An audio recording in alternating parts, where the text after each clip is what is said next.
housework because his mom was around. From what I've heard through the neighborhood network, Dustin and his mom, who moved to the next town, are having a lot of issues. She's causing a scene at his workplace, demanding to be shown around because she's his mother. This has led to rumors about them being a weird mother-son duo, affecting Dustin's chances of promotion and causing him public and private humiliation. I can't believe that something like this happened to my former in-laws without me even knowing about it. I'm grateful to the neighbors who helped me, and hope to help others who are being bullied by their in-laws someday. Harold was left jobless when his company folded. Desperate, he pleaded with his uncle and managed to get a position at his uncle's company. A year later, I received a photo and a message on my mobile phone from Harold's mistress. "I'm Harold's lover. Can't wait to live together." Ignoring the message, I came home from work the next day to find most of the furniture gone. A note left on the kitchen counter was penned in Harold's handwriting. "I moved to Natalie's place." I called Harold. "Where are you? Maybe I should hire you?" The sugary voice likely belonged to Natalie. "If you're okay being a housekeeper, I'll give you the address." Natalie seemed to be under a major misunderstanding. "Then, it's divorce with Harold, who only earns $8 an hour. If you want to talk in your sleep." She knows nothing. Poor thing. I told her I'd contact her once the divorce preparations were complete, then hung up. Just you watch. Soon, I'll plunge you from the height of happiness to the depths of despair. I am Michelle, a 50-year-old working mother. I work for the company run by my uncle. I met Harold, my husband of 20 years, at a gathering among friends.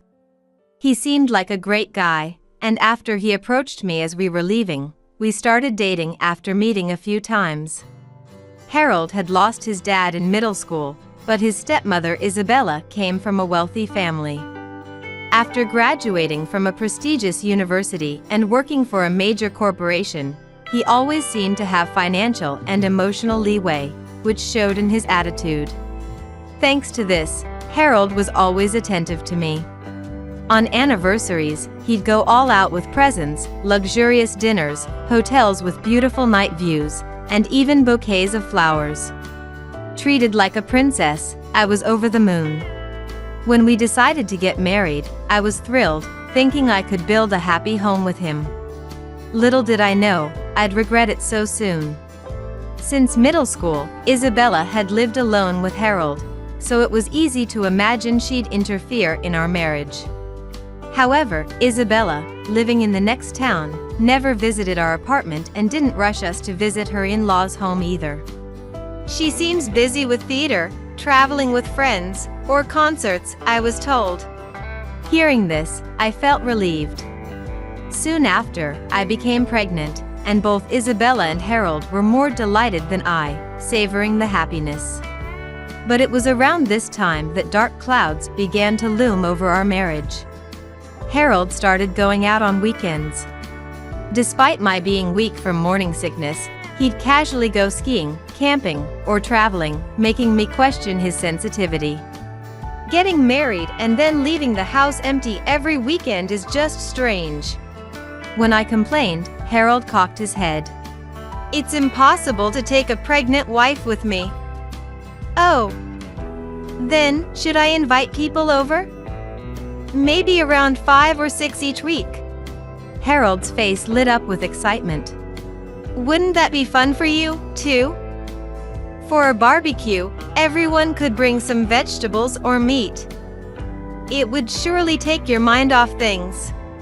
I was dumbfounded. He knows I can't eat because of the nausea, and he says this? "That's obviously not going to work," I shouted, and Harold frowned in displeasure. "What's wrong with going out and having fun with my own money on weekends? I'm not saying don't go, but you're not single anymore. I just wish you'd be more considerate." Harold looked even more disgusted. You should be the one more considerate. What? I'm providing a comfortable life thanks to me, and you're not grateful enough. I'm working for both of us, so you should be more devoted. You're the wife, after all. With those arrogant words, he grabbed his suitcase and left the house. As the sound of the car engine faded, I slumped into the sofa, feeling gloomy. I could understand where Harold was coming from. But leaving a pregnant wife alone, spending weekdays drinking late with colleagues, and weekends playing with single friends every week, is questionable. He hasn't shaken off his bachelor mindset. Would becoming a father next year bring some sense of responsibility? I had no choice but to believe he would change. Eventually, a boy was safely born. The child we named Cody was growing well. Please don't come to the maternity hospital, Harold had asked Isabella, so I was grateful for the quiet time in the room. However, the backlash was tremendous. After being discharged, Isabella, along with friends, repeatedly barged into my apartment. The first time was just after I had finally managed to put Cody to sleep. The moment I sat down on the sofa to rest, the intercom rang loudly, making my heart jump. Checking the monitor, there was Isabella and several older women. Reluctantly unlocking the door, Isabella and her friends made a grand entrance, stormed into the living room, and dashed for the crib they found. Oh, how cute! Right? He looks just like Harold. Really? Do you think so? You just love Harold too much, that's why you think so. Oh, he's opening his eyes. Cody, sleepy and dazed, quickly twisted his face and started crying loudly. Michelle, hurry and soothe him. It's cruel to let him cry so much. And make some tea. I'd like some herbal tea and snacks, please. While holding back my irritation, I picked up Cody to soothe him. Isabella and her friends surrounded me, poking Cody's cheeks and stroking his head as if he were a pet. It's nice, isn't it? I want a grandchild soon too. We have 2 girls. I keep telling my daughter-in-law we need a boy next.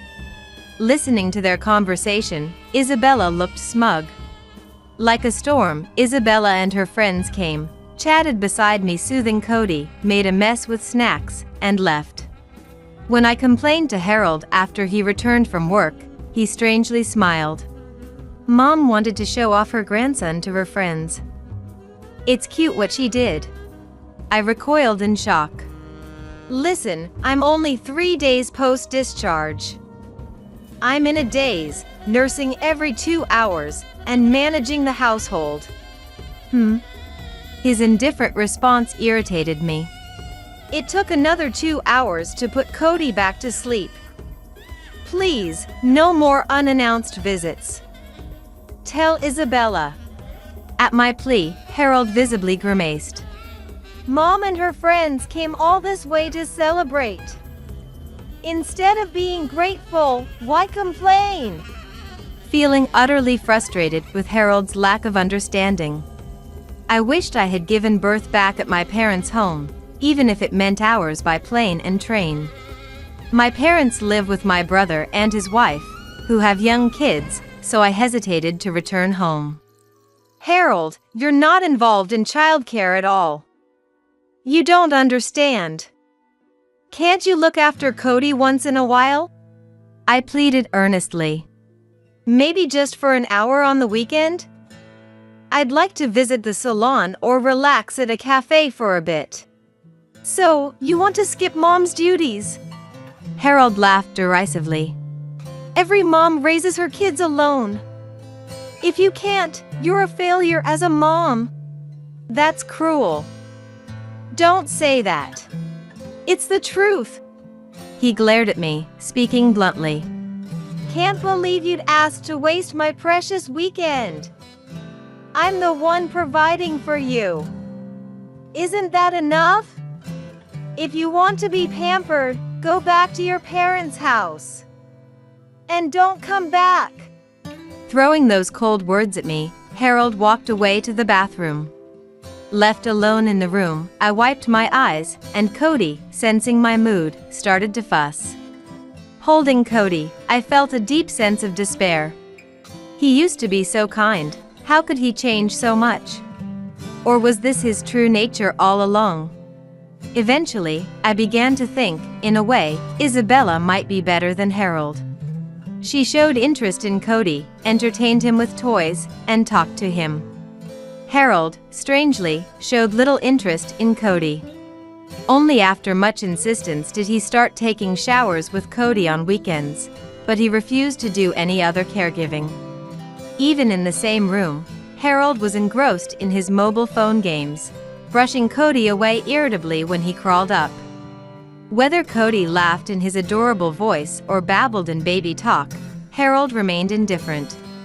Could such a person ever become a dad-like figure? Just starting on this journey of parenthood, I felt overwhelmed by anxiety. Isabella continued to bring different friends over, but once Cody turned 3 and began to express his own opinions, showing signs of independence, she stopped visiting altogether. It seemed Cody's cuteness had diminished for her. After enjoying a brief period of peace, I approached Harold about starting work. I want to start working soon. There seems to be a spot available at the nearby daycare. Why? My salary should be enough for us to get by. Harold responded, visibly displeased. A wife should stay at home and take care of me and the child. I almost laughed at his outdated views, but I humbly pleaded with him. I want to save up for Cody's college fund. Can I work part-time, please? Fine, but don't let the housework slide. I plan to work at my uncle's company. Harold smirked. Oh, a nepotism hire, huh? They need a female office worker. So, they say. Well, work hard at that tiny company that might go under at any moment. His mocking tone annoyed me, and I bit my lip. Your company does business with them, you know. Ha! Well, tell them not to cause any trouble for us. His arrogance, despite being just an assistant manager, infuriated me. I decided then that I would work hard, save up, and divorce this man. With that secret hope, I worked diligently.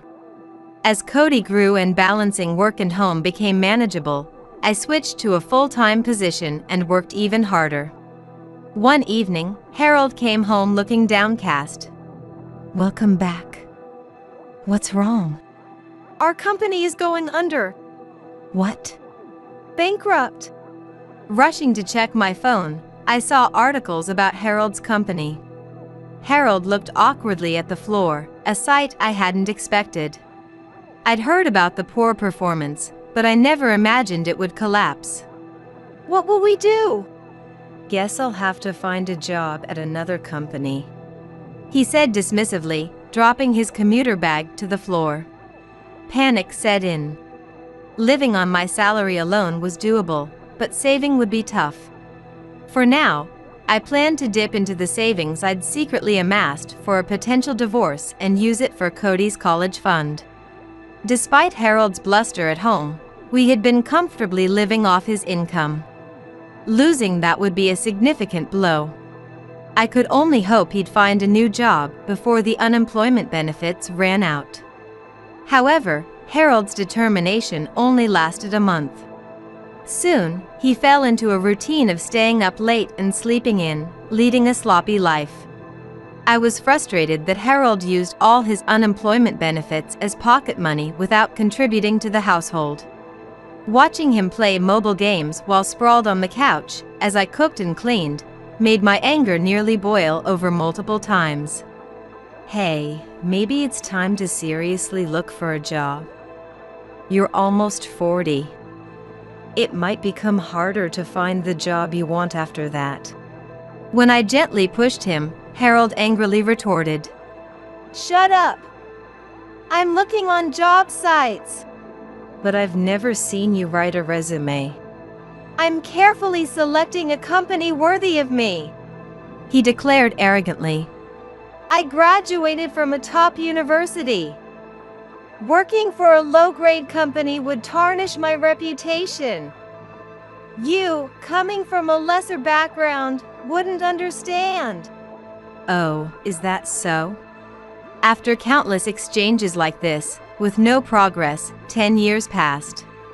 As Cody faced college entrance exams and was swamped with studies, even during long vacations, Harold, in his jersey and with a stubble, was still engrossed in his games. I thought about giving up and divorcing him many times. Since his family was wealthy, Harold could live with Isabella without worrying about ending up on the streets. But, feeling it was too harsh to abandon an unemployed husband, I couldn't make that step, and before I knew it, 10 years had flown by. Unable to bear it any longer, I finally decided to use my connections. I pleaded with my uncle to employ Harold. Fortunately, the branch office in the next town was looking for someone in sales, which was perfect. "Hey, how about working at my uncle's company?" One evening, I broached the subject to Harold, excited. "I mentioned your background, and they said it would be a waste not to have you join us." Of course, it was a complete lie, but Harold, true to my expectations, took the bait due to his pride. "Well, a high-caliber person like me is rare in small and medium enterprises. They must want me at any cost." He seemed quite pleased with the idea. "So, should I proceed with the discussion?" What to do? After feigning indecision, his eyes were glued to the mobile phone screen I opened. "Oh, this? It's from a new product exhibition." "Huh. Looks fun." He mused nostalgically, whispering, "I might work at your company." "Really? That's great. But it's been a while, so I want to start with 3 days a week. And make sure I can leave on time." I was at a loss for words. "Well, as you know, our company has a complete 2-day weekend system, Saturdays and Sundays off. End of month and busy periods require overtime, and special treatment is difficult." Harold's eyes widened in anger. "Listen, I'm working again after a long break. It's like rehabilitation. And you want me to start with long hours? Do you want me, a delicate person, to get sick?" I was infuriated by Harold's words. For the past 10 years, I've balanced housework, child-rearing, and full-time work, supporting you, right? But, not wanting to upset him, I swallowed the complaints that rose to my throat. After consulting with my uncle, Harold was offered a part-time job with lower hourly pay than the market rate, allowing him to finally escape unemployment after 10 years. Harold, who resumed working, quickly became lively. Seeing him clean-shaven and in a suit was moving.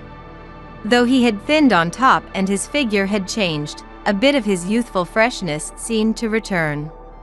The day when he could work hard as before might be near. Then, I could ask him to contribute to the household expenses again. Relieved, I wondered. It's fine for him to work 3 days, but what about the other 4? On Harold's days off, he was invariably out when I returned from work. He often came home late, smelling of alcohol, possibly frequenting cocktail lounges, but could he afford that on his meager salary? The occasional scent of women's perfume on his clothes was also suspicious. If it were a cocktail lounge, the scents would mix. Yet it was always the same scent. About a year after Harold found a new job, I received a photo and message from an unknown number on my mobile phone. It was a picture of Harold snuggling in bed with a heavily made-up woman. I recognized the woman. She was Natalie, a